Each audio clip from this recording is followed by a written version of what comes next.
नमस्कार. साप्ताहिक जोमदारमध्ये आपल्या सगळ्यांचे स्वागत. चला पाहू काही ठळक घडामोडी. आपल्या सर्वांना विनंती करतो की स्टेज समोर सर्वांनी बसून घ्यायचं आणि पत्रकार बंधूंनो सुद्धा आपण एकदा क्लिक केल्यानंतर आपण सुद्धा बसून जा. आणि मी परत एकदा विनंती करतो, कोणी यामध्ये उभं राहू नये मधात. सर्वांना विनंती आहे, आपण आपल्या ठिकाणी बसून जा. बरी आहे ना तब्येत? छान. उत्तर कोणीही द्या. मतदार म्हणून आम्हाला किंमत आहे का?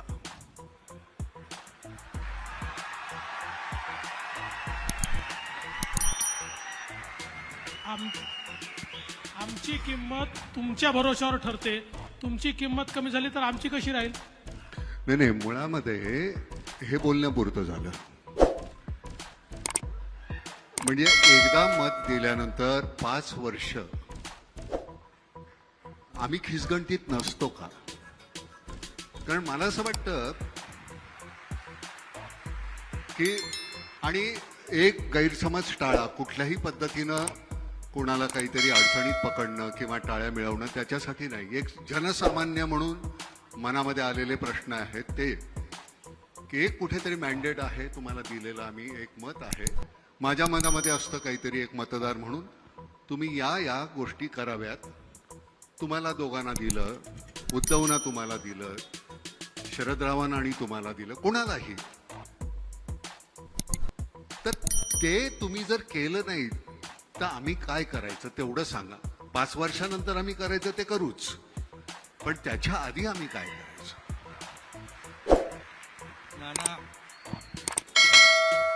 नानाने भावना व्यक्त केल्या त्या अगदी बरोबर आहे.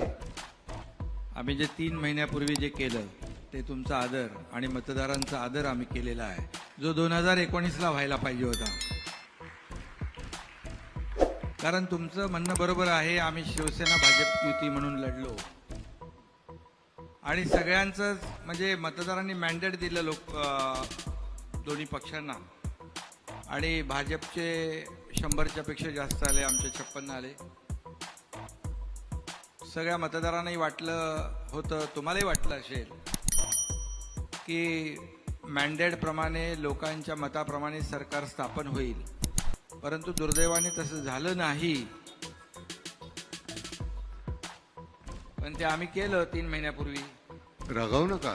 2.5 वर्ष का लागली त्याला? 2.5 वर्षामध्ये त्याला योग वेळ सगळं काळ पाहिजे ना. मध्ये कोविड होता.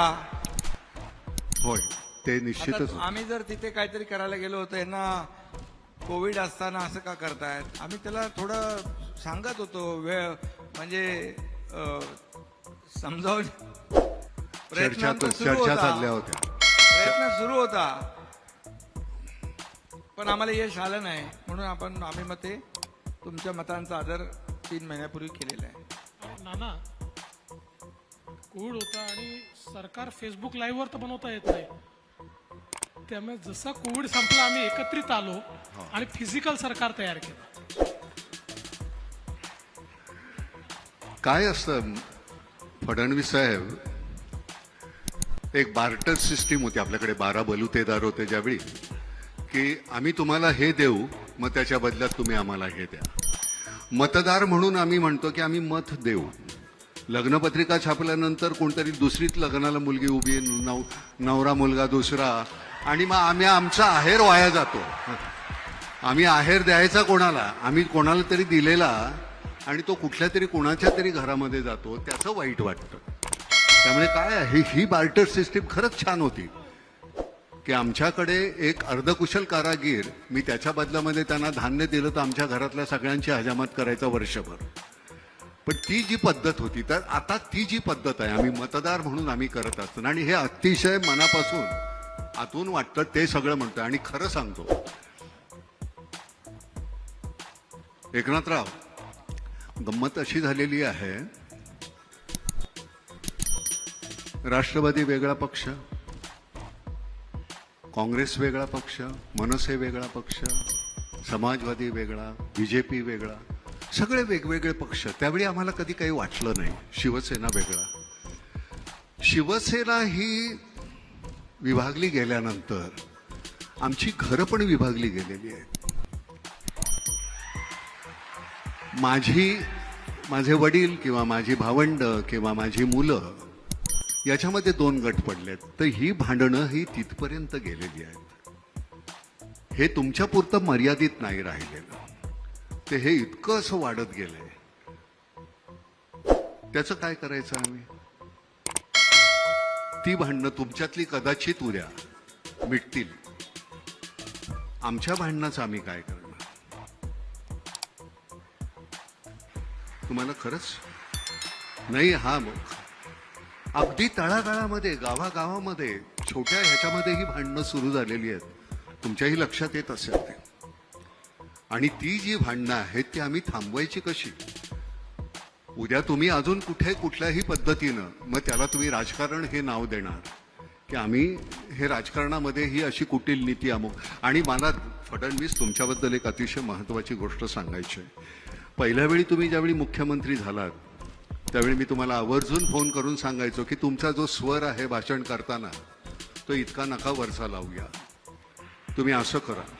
आता तुम्ही पूर्णपणे बदललेले आहात. नाना, त्याचं 100% क्रेडिट तुम्हाला जातं, 100%. आणि मला सगळ्यांना सांगायचं आहे आणि जाहीरपणे सांगायचं आहे की माझ्या प्रत्येक विधानसभेतल्या भाषणानंतर नानांचा रात्री फोन यायचा, अरे बाबा किती जोराने बोलतो, जरा श्वास घेऊन बोल, शांतपणे बोल. मी त्यांना कबूल करायचो की पुढचं भाषण माझं ऐका आणि भाषणाला उभं राहायचो आणि पुन्हा तसाच बोलायचो. पुन्हा नानाचा फोन यायचा, पण ते हळूहळू करून मी बदललं आणि आता मला असं वाटतं पूर्णपणे बदललंय. नाही, त्यामुळे खूप याचं 100% क्रेडिट तुमचं आहे. कुठेही श्वास न घेण्याचा अधिकार फक्त अजित पवारांना आहे. ते ज्यावेळी बोलायला लागतात, म्हणजे मी त्या सिनेमात सुद्धा म्हटलेलं आहे की गाण्यामध्ये लता दिदी आणि बोलण्यामध्ये अजित दादा, हे कुठे श्वास घेतात हे कळत नाही. पण तुम्ही खरंच ते पूर्णपणे बदलून टाकलेलं आहे. बरं, गंमत अशी आहे, तुम्हाला आता माहिती आहे, तुम्ही विदर्भातले आहात. 9 महिन्यामध्ये 1092 आत्महत्या झालेल्या आहेत. म्हणजे तुम्हाला आश्चर्य वाटेल की आपण किती सहजपणे असे बसतो. आपण सहजपणे ती बातमी वाचतो आणि पुढचं पान उलटतो. 9 महिन्यामध्ये 1092. बरं, कालचं, त्याच्या आधीचं सरकार, प्रत्येकाने एकमेकांकडे बोटं दाखवायची. मला असं वाटतं ह्याच्याबद्दल अतिशय जाणीवपूर्वक कुठली तरी गोष्ट व्हायला पाहिजे. मुळात आपला शेतीप्रधान देश, त्याला औद्योगिक क्रांती म्हणून तुम्ही नंतर काही ज्या बदलल्या. बरं, आपल्या इथे MIDC सुद्धा होतात त्या अतिशय सुपीक जागेवर. त्या जिथे रेताड जागा आहेत तिथे करा की, तिथं होईल की, म्हणजे त्या जागेचाही उपयोग होईल, तिथलं इन्फ्रास्ट्रक्चर तयार होईल. तर मला असं वाटतं एकनाथराव की हे पारंपरिक शेती करत असताना आम्हाला ती परवडत नाही आहे, हमी भाव नाही आहे. मार्केट सायंटिस्ट की मी कुठलं पीक लावायचं हे मला सांगणारी लोक पाहिजे. आम्ही अडाणी आहोत, आम्हाला कळत नाही.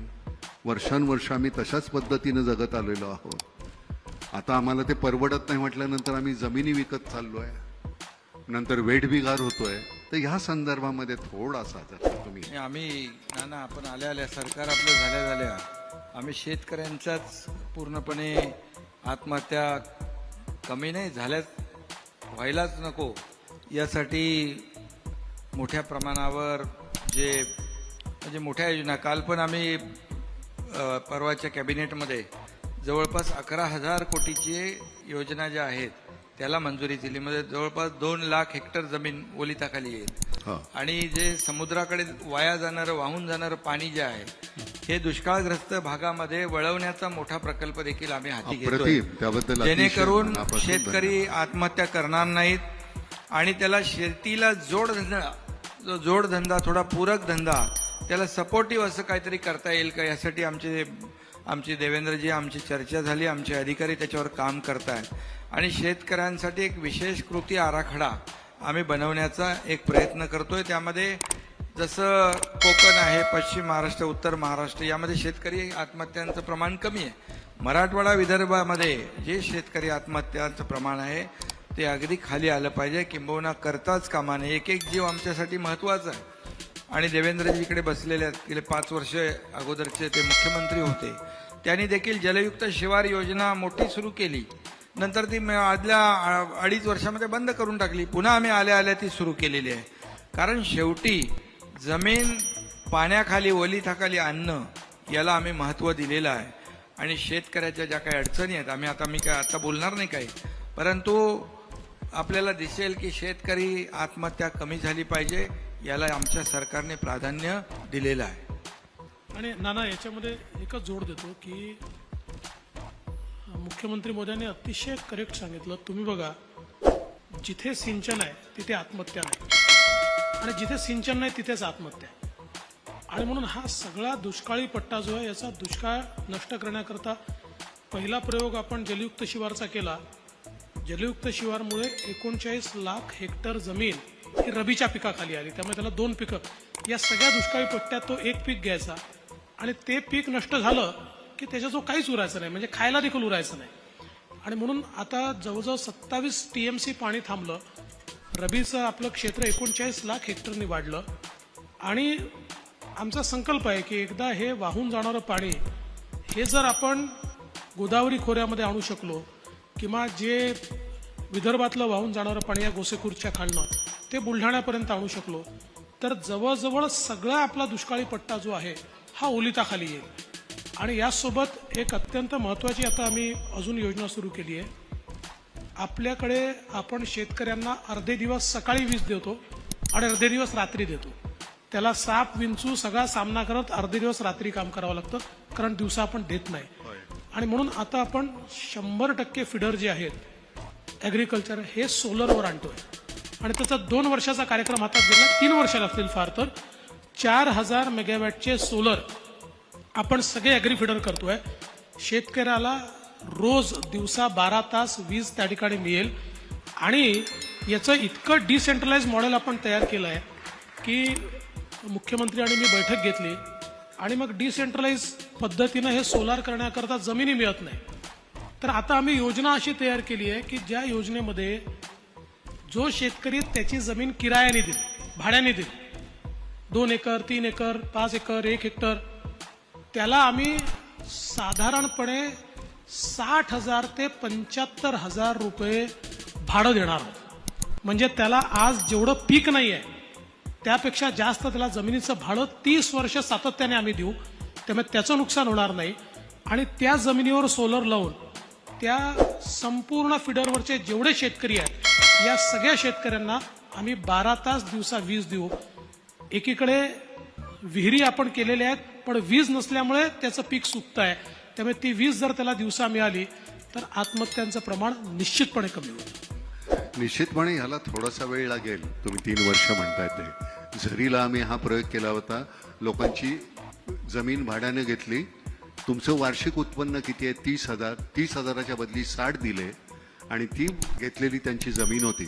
तिथे आम्हाला जे वाटलं ते पीक आम्ही लावलं, आणि त्याचं उत्पन्न आल्यानंतर त्यांना अजून वरचे 1.5 लाख रुपये दिले, आणि आम्ही शेवग्याच्या शेंगाचंच पीक घेतलं होतं.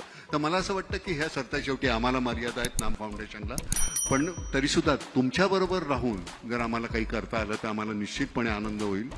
शिवनदी आता चिपळूणमध्ये यावर्षी अजिबात कुठेही बाजारपेठेत पाणी नाही, कुठंही काही नाही. आपण कोकणामध्ये खूप मोठ्या प्रमाणावर काम करतोय.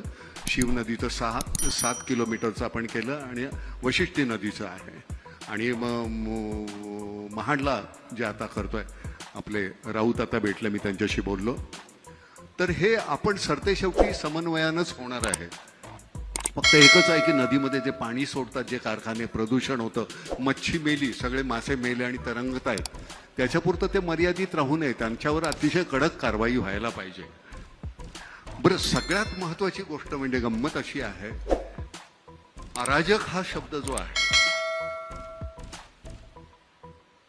रागावू नका बरं, हे राजकीय जे अराजक आहे त्याच्यानंतर एक सामाजिक अराजक येणं साहजिक आहे. त्याचे पडसाद इथे आमच्याकडे उमटणार. ते उमटल्यानंतर मग कोणी लाठ्या काठ्या बंदुका हातात घेतलं तर करायचं काय?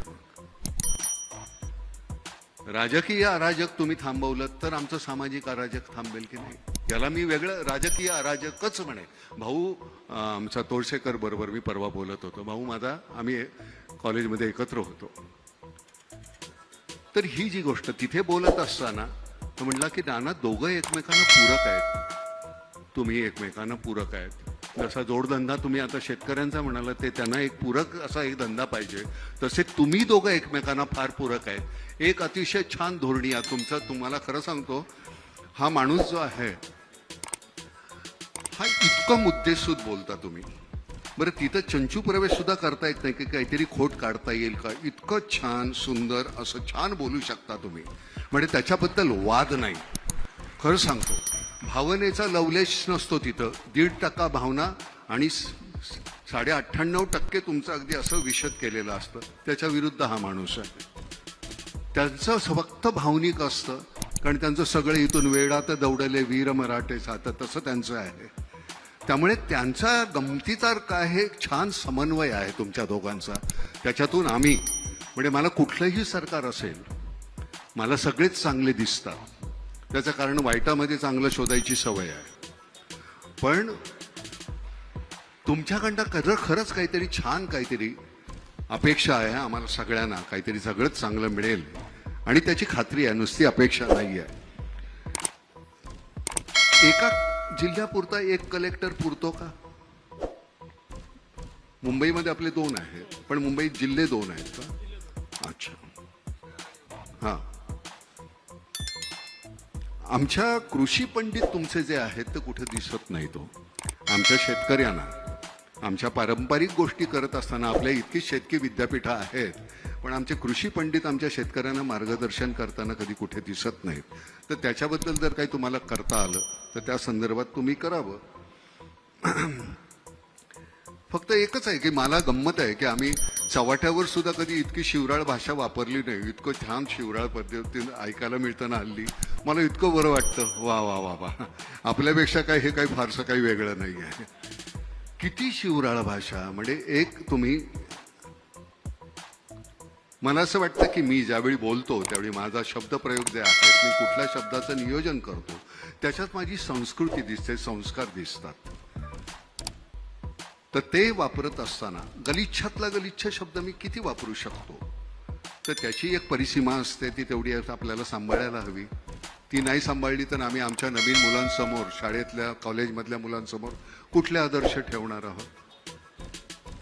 त्याच्यावर काही तुम्ही नियम, नीती नियम काही आहेत आम्ही तर, माझ्याकडून तर तुम्हाला कधी ऐकायला आलं नसेल. मला ते बोलताच येत नाही पातळी सोडून. नाही, तुमच्याबद्दल नाही, मी एकूणच बोलतोय. मी एकूणच म्हणतोय फडणवीस साहेब की त्याला एक साधनशुद्धता. आम्ही रस्त्यावर एखादी गोष्ट चुकीची केली की तुम्ही आम्हाला शिक्षा घडवता, सिग्नल तोडला, अमुक केलं, तमुक केलं. तुम्ही काय केलं तर आम्ही तुमच्याबद्दल काय करायचं? अनपार्लमेंटरी शब्दाचा उपयोग ज्यावेळी तुम्ही करता त्यावेळी तुम्हाला, आता तुमच्या मिसेस जाताना म्हणली चांगलं खोदा त्यांना, म्हटलं तुम्ही करताय ते कमी आहे का? आता त्या मला जाताना म्हणाल्या. पण मी तर खरं सांगतो की हे तुम्ही ज्यावेळी चुकीचं बोलता आम्हाला नाही का वाईट वाटत? आम्हाला नाही का त्याचा त्रास होत की आम्ही कुणाच्या हातामध्ये सत्ता दिलेली आहे हे आमच्यावर राहत? बरं, सत्ता म्हणजे तुम्ही लोकसेवक आहात हो, तुम्ही राज्यकर्ते नाही आहात. आम्ही तुम्हाला निवडून दिले कारण आम्हाला आमच्यामध्ये तेवढी पात्रता नाही आहे. आम्ही नाही करू शकत हा कारभार. आम्ही तुम्हीच चालवा आमच्यासाठी, आणि तो आमच्यासाठी चालवत राहा. एकनाथराव, तुम्ही नुसती म्हणाल होत्या, बोला. नाही, अगोदर तुम्ही जे म्हणालात ना ते 2.5 वर्षाच्या पूर्वी आपल्याला जाणवलं असेल, पण आम्ही 3 महिन्यानंतर, आम्ही राज्यकर्ते नाही, शासन प्रमुख नाही, आम्ही या राज्यातल्या जनतेचे सेवक म्हणून काम करणार आहोत. सेवक म्हणून. नाही, त्याची खात्री आहे, म्हणूनच हे इतकं मी सहजपणे बोलतोय. गंमत काय पण माहितीये का? जनतेमध्ये आम्ही जेव्हा जातो तेही काही लोकांना पटत नाही, रुचत नाही. त्याला काय करायचं? नाही, गंमत काय झाली माहितीये का? त्या दिवशी फडणवीस साहेब, आम्ही एक अशी सहज कुठेतरी गोष्टी ऐकत असताना एक गोष्ट छान ऐकली बरं का. आपल्या इथे ती पद्धत नाहीये, पण परदेशी राजा राणी गेले होते, फिशिंगसाठी निघाले. आपल्याकडे ती पद्धत नाहीये. आणि फिशिंगला निघालेला असताना रस्त्यामध्ये एक गाढवावर बसून एक कोळी चालला होता, खांद्यावर गळ होता. राजाने विचारलं, काय रे, मच्छी पकडायला का? तो म्हणला, नाही महाराज, आज मच्छी पकडायला जाणार नाहीये, वादळ आहे, खूप मोठा पाऊस येणार आहे. म्हटलं, मूर्ख माणसा, मी माझ्याकडे खूप पगार देऊन हवामान तज्ज्ञ ठेवलेला आहे. त्यांनी सांगितलं, तुम्ही जा, खुशाल, काही होणार नाहीये. राजा पुढे गेला, खूप वादळ झालं, पाऊस आला, त्रेधा तिरपीट झाली.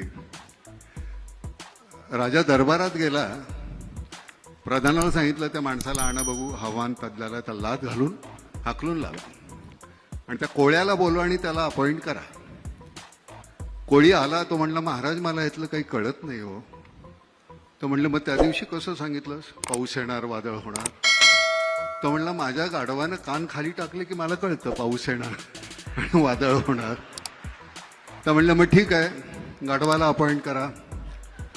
म्हणजे राजेशाही गेली, लोकशाही आली, पण ती अपॉइंट करण्याची पद्धत काही गेलेली नाही अजून. तर ही जी गंमत आहे, अरविंद इनामदार आमचे जे कमिशनर होते,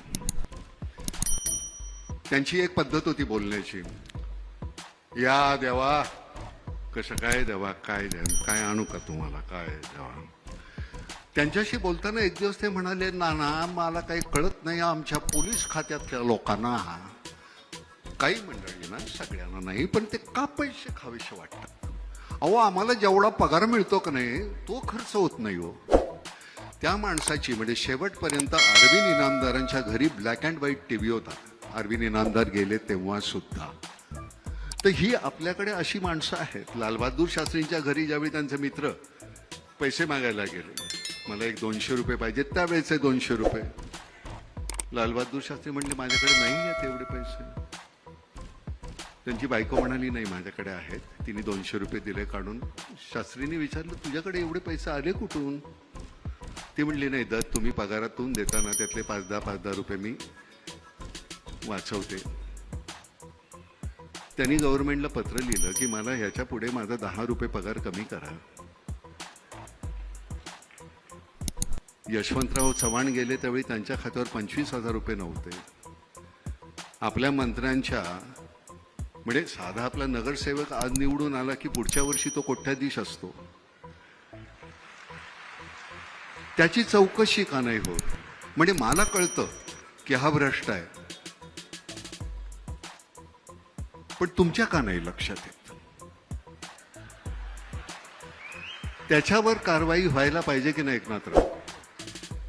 म्हणजे तुम्ही आमची, मी 100 रुपये आल्यानंतर 30 रुपये इन्कम टॅक्स भरतोच, 18 रुपये तुम्ही अजून GST घेता. हे सगळं आम्ही केल्यानंतर सुद्धा आमच्या चौकशा होतात, तुमच्या का नाही होत?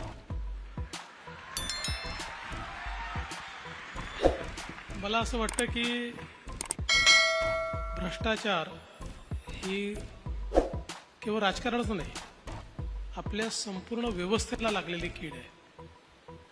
आणि दुर्दैवाने ही संपवायची असेल तर खूप सामूहिक प्रयत्न करावे लागतील. याचं कारण असं आहे की आपण बघा, भ्रष्टाचाराकरता जेलमध्ये जाऊन आलेले, अनेक प्रकरणांमध्ये अडकलेले असे लोक थम्पिंग मेजॉरिटीने निवडून येतात.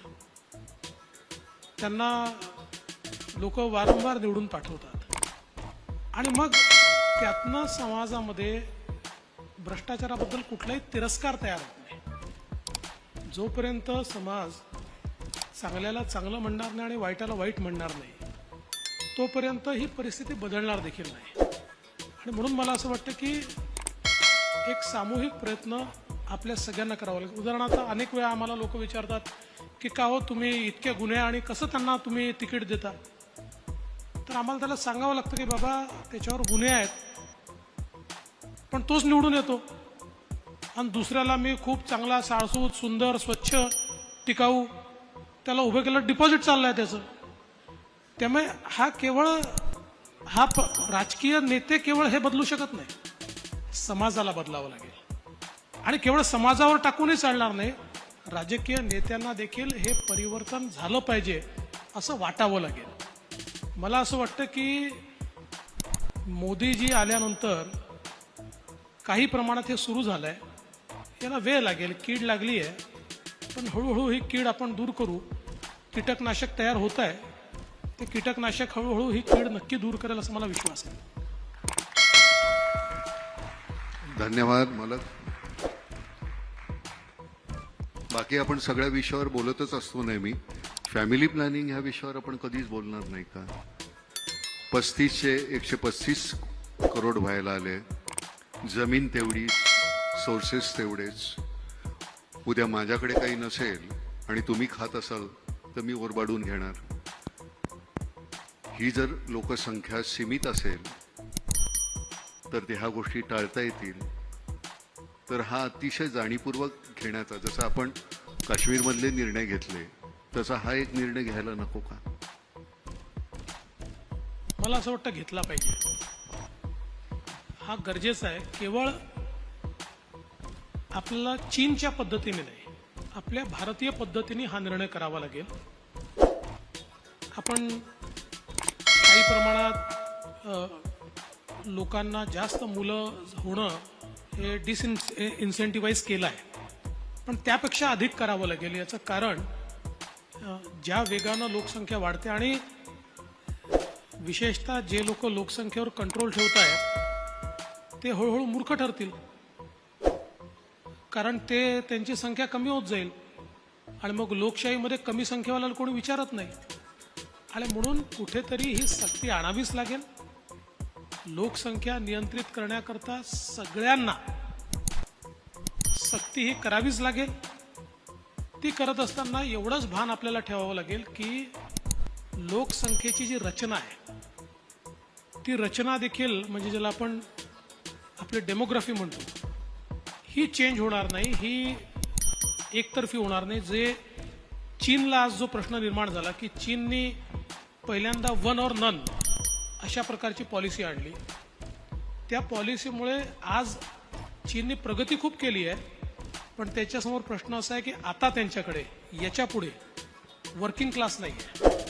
आता अवलंबून असलेले लोक अधिक आहेत आणि त्यांच्याकरता जे काम करू शकतील असे लोक कमी आहेत.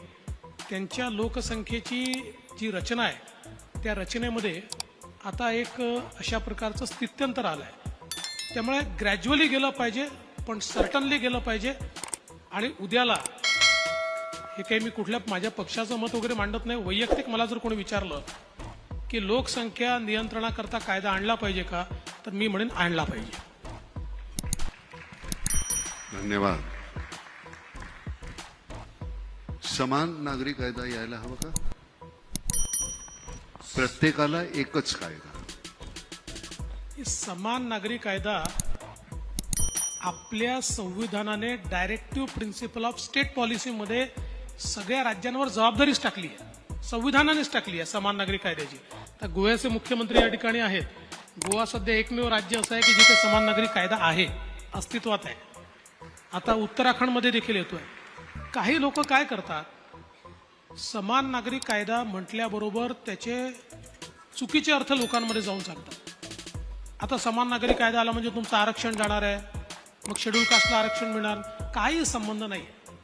समान नागरी कायद्याचा अर्थ एवढाच आहे की आज आमचे सक्सेशनचे कायदे वेगळे आहेत, आमचे जन्माचे कायदे वेगळे आहेत, आमचे लग्नाचे कायदे वेगळे आहेत, सगळ्या प्रकारचे वेगळे कायदे आहेत. एक देश, एक समाज, एक कायदा, अशा प्रकारे हा समान नागरी कायदा ज्यावेळेस डॉक्टर बाबासाहेब आंबेडकरांनी संविधान लिहिलं त्यावेळेस त्यांना अपेक्षित होतं आणि म्हणूनच त्यांनी संविधानात डायरेक्टिव्ह प्रिन्सिपल ऑफ स्टेट पॉलिसीमध्ये लिहिलंय की राज्य हा प्रयत्न करेल की समान नागरी कायदा आणला पाहिजे.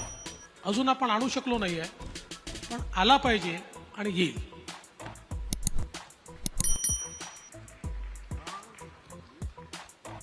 तुम्ही बोलत नाही म्हणून मी बोलत राहिलो. असं आहे का? मी मधात बोलत नाही. होय का? माझा पहिला प्रश्न माननीय मुख्यमंत्री शिंदे साहेबांना आहे. शिंदे साहेब, पवार साहेब, काँग्रेस, उद्धव ठाकरे साहेब मैदानात असताना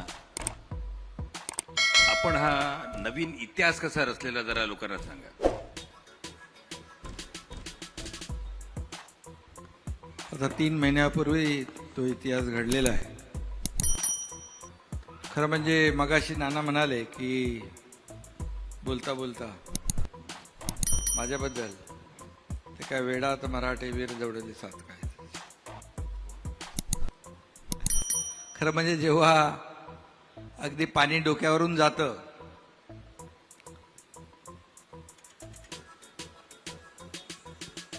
आणि त्यावेळेस किंबहुना जी आपली नीतिमूल्य आहेत, आपली भूमिका आहे, आपल्या पक्षाची आयडिओलॉजी आहे, आपल्या ज्या पक्षात आम्ही लहानाचे मोठे झालो ते आमचे आदरणीय बाळासाहेबांची भूमिका, बाळासाहेबांचे विचार, बाळासाहेब काय काय म्हणाले ते आजही आपण त्यांच्या भाषणाच्या ऑडिओ व्हिडिओ क्लिप पाहतो. आणि जेव्हा असंगाशी संघ होतो, एक अनैसर्गिक काही गोष्टी घडतात, त्या मनाला न पटणाऱ्या असतात. आणि मग त्यावेळेस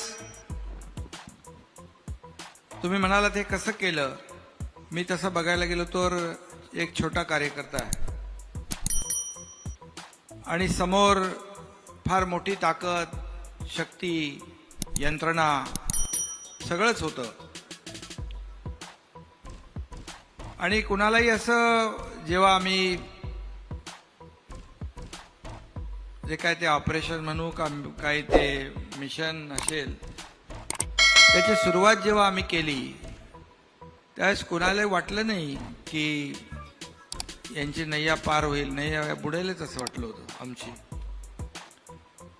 कारण एकीकडे सगळंच होतं आणि मलाही वाटलं नाही की याच्यामध्ये काय होईल काय माहीत नाही. परंतु माझ्याबरोबर जे माझे सहकारी आमदार होते त्यांना दररोजचा जो काही त्रास होत होता, त्यांच्या मतदारसंघामध्ये असेल, अधिकारी असतील, त्यांच्या मतदारसंघात मतदारांना त्यांनी शब्द दिलेला ती कामं असतील, हे सगळं जेव्हा असह्य होऊ लागलं, आघाडीतले जेव्हा नेते त्यांच्या मतदारसंघामध्ये नारळ फोडू लागले, निवडून आलेला आमदार आमचा आणि पराभूत झालेला आमदार त्यांचा, तिथे त्यांना जाऊन मदत करणे, उद्घाटन करणे, भूमिपूजन करणे, पुढचा आमदार राष्ट्रवादीचाच, पुढचा आमदार काँग्रेसचाच जाहीरपणे सांगणे, ह्या सगळ्या गोष्टी जेव्हा घडू लागल्या त्यावेळेस आमदारांनी मला वारंवार ते सांगत होते.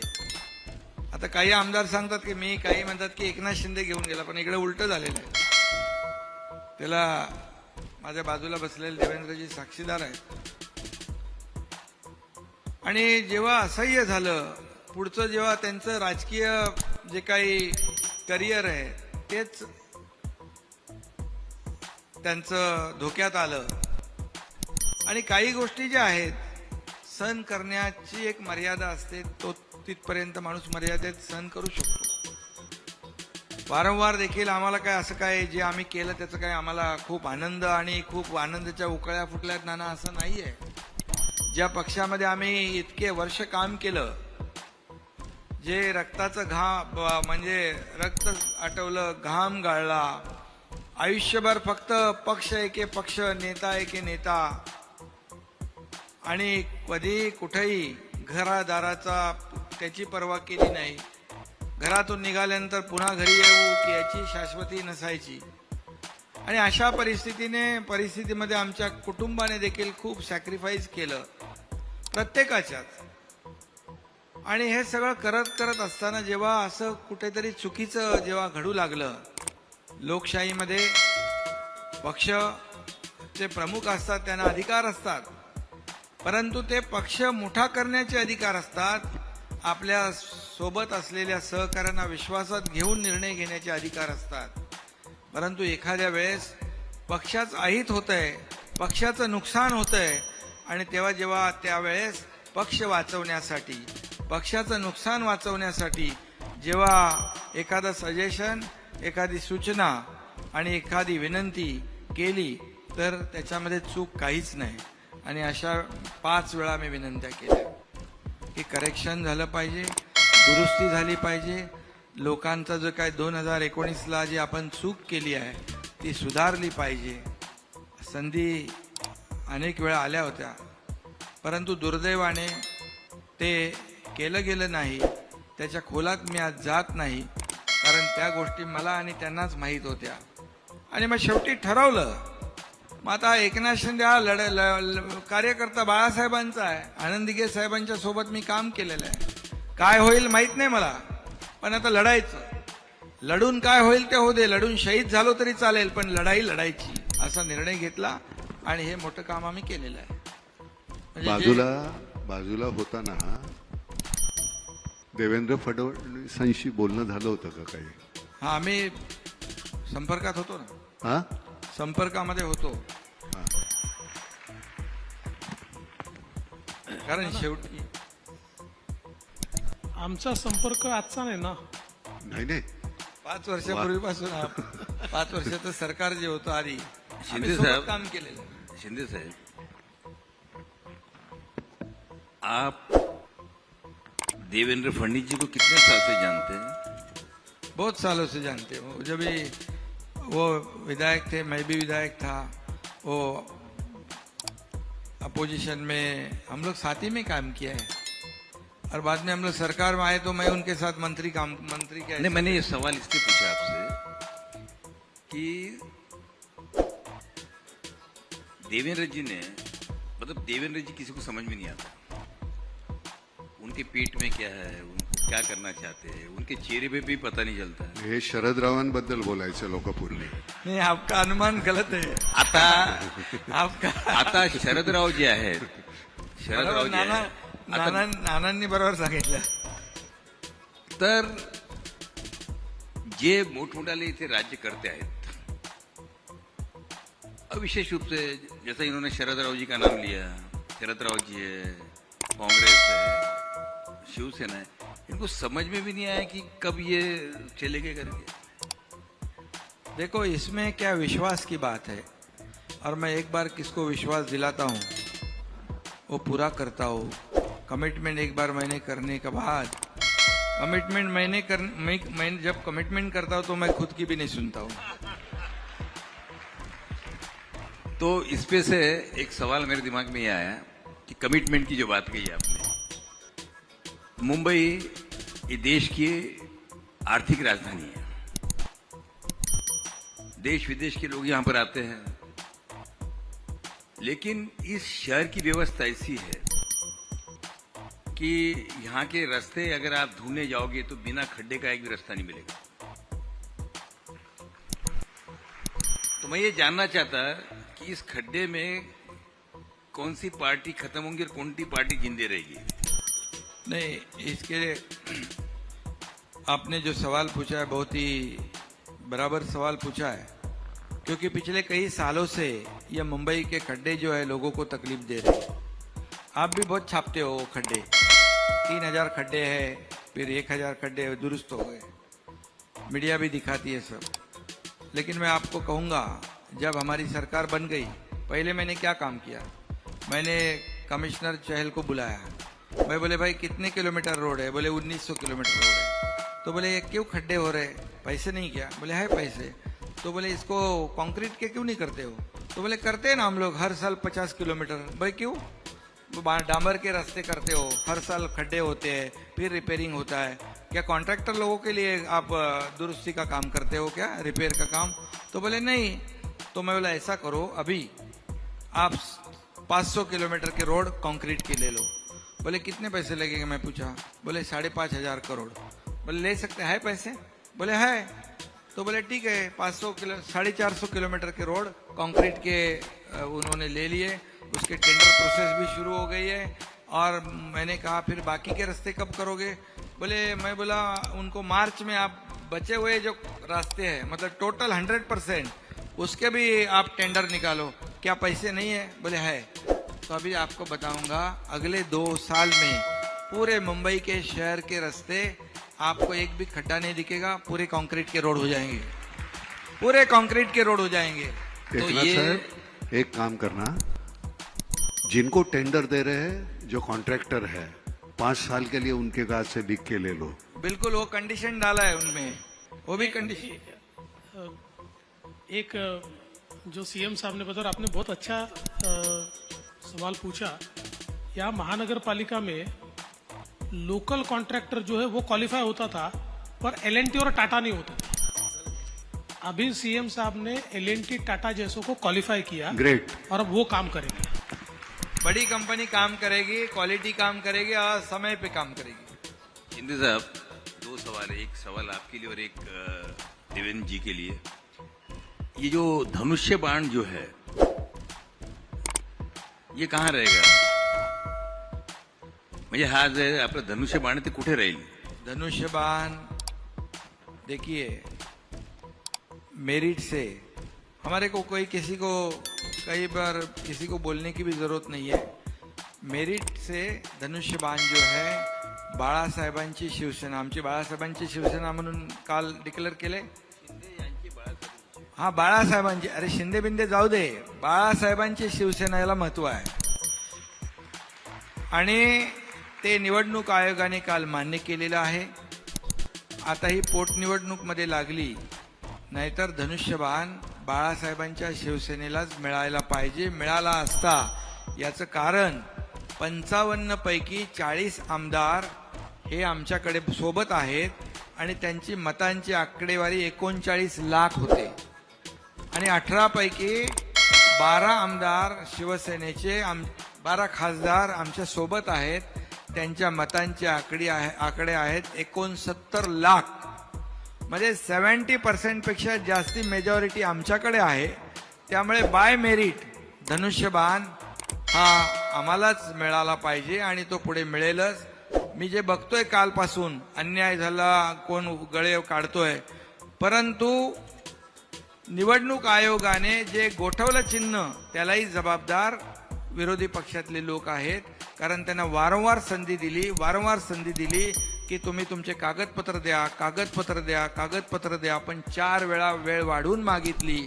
म्हणजे तुमच्याकडे कागदपत्र डॉक्युमेंट नाहीत म्हणून तुम्ही वेळ मागितलं। आता मला काल समजलं की जे डॉक्युमेंट, जे ॲफिडेव्हिट आहेत ना 5000 बोगस ॲफिडेव्हिट पण मिळालेले आहेत, पोलिसांनी पकडलेत ते। आणि म्हणून मेरिटवर आम्ही कुणावरही, आम्हाला कुणाचं काही नुकसान नाही करायचं, पण बाय मेरिट जे इतर अगोदर 3-4 वेळा देखील अशा प्रकारे चिन्ह फ्रीज केलेले आहेत, बरोबर ना? आणि ही पोटनिवडणूक मध्ये लागल्यामुळे ती प्रोसेस त्यांना करता आली नाही, परंतु नक्की करतील। आणि ते धनुष्यबाण जे चिन्ह आहे, कारण शेवटी लोकशाहीमध्ये मेजॉरिटीला महत्व आहे, मेजॉरिटी ज्याच्याकडे आहे त्याच्याबरोबरच ते सगळ्या निर्णय होत असतात। म्हणजे फायनली या पोटनिवडणुकीनंतर शिवसेना आणि धनुष्यबाण आपल्याकडे राहील का? आमची बाळासाहेबांची शिवसेना तर आलेलीच आहे आणि आम्ही बाळासाहेबांची शिवसेना, बाळासाहेबांचे विचार, भूमिका म्हणून आम्ही चाललोय। आता समोर कुठली कंपनी आली आहे माहित नाही मला, पण धनुष्यबाण हा नियमानुसार आम्हाला मिळेल, कारण लोकशाहीमध्ये बहुमताला महत्व आहे, लोकशाहीमध्ये घटना आहे, नियम आहे, कायदा आहे। कायद्याच्या बाहेर आम्हाला काहीच नको आहे आणि आम्ही कायद्याच्या विरुद्ध कुठलंही काम केलं नाही। म्हणून तर कोर्टाने देखील जे काही निर्णय दिलेला आहे तो कायद्याप्रमाणे दिलाय, मेजॉरिटी प्रमाणे दिलाय, आम्ही त्याचा आदर केलेला आहे। माननीय देवेंद्र जी, सवाल ऐसा है, ये सवाल मेरे मन में रणवीर सिंह को देख के आया कि आपने जब मुख्यमंत्री थे तब कहा था कि दिन ब दिन हमारे हॉलीवुड जो है बॉलीवुड सशक्त होते जा रहा है, टेक्नोलॉजी या सब दृष्टि से। मगर रोज ऐसी खबरें आती कि मुंबई का वर्चस्व कम होते हुए कई अलग अलग राज्यों के अंदर फिल्मों की डिमांड कर रहे लोग, उनको कंसेशन दे रहे, 1 विंडो एजुकेशन, अपना सुविधाएं दे रहे। तो अभी भी आपको ऐसा लगता है कि मुंबई में हॉलीवुड से जबरदस्त बॉलीवुड बन जाएगा हमारा? देखिए, यूनिवर्सिटी तो कई बनी, पर ऑक्सफोर्ड और कैम्ब्रिज वही है, उसको कोई खत्म नहीं कर पाया। तो मुंबई एक नेचुरल इकोसिस्टम है। मुंबई में एक नेचुरल टैलेंट है। कुछ समय के लिए आप एक ऐसा वातावरण पैदा कर सकते हो कि भाई कभी साउथ में हो सकता है, कभी नॉर्थ में हो सकता है, लेकिन मुंबई का कोई मुकाबला नहीं है। ये ज़रूर है कि हम लोग कॉम्प्लेसेंट नहीं हो सकते। और जैसे हम लोगों ने आने के बाद तुरंत, क्योंकि जिस समय मैं मुख्यमंत्री था तो मैंने एक सिंगल विंडो तैयार की थी, और जिसमें किसी भी प्रकार की शूटिंग के लिए कहीं पर भी परमिशन के लिए जाना नहीं पड़ेगा। तो कई GR भी निकाले थे। दुर्दैव से वो जब हमने गो लाइव की और सरकार बदली और हमारी सिंगल विंडो बंद हो गई, उसको ताला लग गया। तो अभी तुरंत एकनाथ जी ने और मैंने इस बारे में एक मीटिंग भी ली और वापस उसको शुरू करें, क्योंकि जैसे यूनिवर्सिटी, जैसे एक फिल्म सिटी की, फिल्म इंडस्ट्री की एक इकोसिस्टम हमारे यहाँ, वैसे ही हमको ईज ऑफ डूइंग बिजनेस भी उसमें लाना पड़ेगा। अगर शूटिंग के लिए पुलिस स्टेशन के चक्कर मारने पड़े, अगर शूटिंग में कोई गुंडे आकर तकलीफ दे, तो इसका फायदा नहीं होगा। तो उस दृष्टि से भी हम लोग अभी काम कर रहे हैं। और दूसरा, हम लोग ये चाहते हैं कि अभी तो फिल्में जो होती है उसमें टेक्नोलॉजी का बहुत ज़्यादा उपयोग होता है, और वैसे भी महाराष्ट्र में तो टेक्नोलॉजी का हब है। हमारी जो फिल्म सिटी है, इसमें हम पूरी जो दुनिया की लेटेस्ट टेक्नोलॉजी है, वो टेक्नोलॉजी हमारे स्टूडियोज़ में हम लाए। वहाँ पर हम नए सारी टेक्नोलॉजीज़ को वहाँ पर उपलब्ध कराए, ये भी हमारा प्लान है। तो मुझे ऐसा लगता है कि कभी कभी परिस्थितियाँ ऐसी आती है। और वैसे भी देखिए क्या होता है ना कि अगर दूसरे राज्य भी अगर मार्केटिंग करते हैं तो इससे कोई हमारी साख कम नहीं होती है। ये तो एक प्रकार से मार्केट एक्सपांड हो रहा है, वो लोग भी करें। मतलब उसके वजह से प्रॉब्लम ये हुआ कि यहाँ का जो डायमंड बुर्ज है वो गुजरात चले गया जी। डायमंड बुर्ज जो है यहाँ पर वो गुजरात चले गया। उसके बाद में अभी इंडस्ट्री जो है यहाँ की काफ़ी, जो महाराष्ट्र किया आने वाली थी, यहाँ किया नहीं आई और कहीं चलेगी मोटर की। उसके बाद में अभी हाल ही के अंदर जिसको लेके काफ़ी अखबारों में आ रहा है, तो अगर एक के बाद अगर सारी इंडस्ट्री चली जाती रहेगी तो उससे कैसा होगा? आप दोनों मिलके क्या सोच रहे हो उसको रोकने के लिए? पहली बात तो वापिस आपको कहना चाहता हूँ कि विथ ऑल ड्यू रिस्पेक्ट, जरूर सूरत में डायमंड बुर्ज तैयार हुआ, पर आप मुंबई के किसी भी डायमंड के व्यापारी को पूछिए, डायमंड इंडस्ट्री वाले यहाँ बैठे हुए हैं, वो कहते हैं हमारी अगली पीढ़ी वहाँ जाने को तैयार नहीं, सबको मुंबई में ही रहना है और मुंबई में ही हमको व्यापार करना है। तो ये देखिए क्या होता है कि रहेंगे यहाँ पर। नहीं, व्यापार भी यही है, कहीं नहीं जाएगा। आज भी सबसे ज्यादा एक्सपोर्ट भारत डायमंड बुर्ज अपने बाजू में ही है, वहीं से देश का सबसे बड़ा एक्सपोर्ट हम करते हैं, वहीं से करते हैं। और मैं कहता हूँ देखिए, ये इंडस्ट्री इधर चली गई उधर चली गई, मैं आपको आंकड़ों के साथ बताता हूँ। 2014 से लेकर 2019 तक महाराष्ट्र FDI में नंबर 1 रहा, इन्वेस्टमेंट में नंबर 1 रहा। नंबर 1 यानी कितना? तो 2 साल ऐसे है कि जिन 2 सालों में महाराष्ट्र के बाद के जो 4 स्टेट है, गुजरात, दिल्ली, कर्नाटक और तमिलनाडु, जो 4 इंडस्ट्रियल स्टेट माने जाते हैं, ये चारों की मिलकर जितनी इन्वेस्टमेंट है उससे ज्यादा इन्वेस्टमेंट महाराष्ट्र की है। तो इसलिए एक आधा चले जाने से कोई फर्क नहीं पड़ता। और मैं आज ये बता रहा हूं, अगर कोई चला गया है तो उससे बड़ा एकनाथ शिंदे और देवेंद्र फडणवीस लाकर दिखाएंगे। बहुत बहुत धन्यवाद। आपण थांबूया नाही का? कारण काय सगळ्याच प्रश्नाची उत्तरं तुम्ही छान दिल्यात। आता आम्ही फक्त वाट पाहणं आमच्या नशिबी आहे, तेवढे आम्ही पाहणार आणि निश्चितपणे तुम्ही काहीतरी छान करणार। एकनाथराव, तुम्ही ज्या पद्धतीनं मांडता हल्ली ना, म्हणजे एक तर पहिल्यांदा तुम्हाला कधी यापूर्वी ऐकायला मिळालं नव्हतं आम्हाला, पण ज्या पद्धतीनं तुम्ही बोलता म्हटल्यानंतर गुणनाई वाण काहीतरी लागलेला दिसतोय पलीकडचा।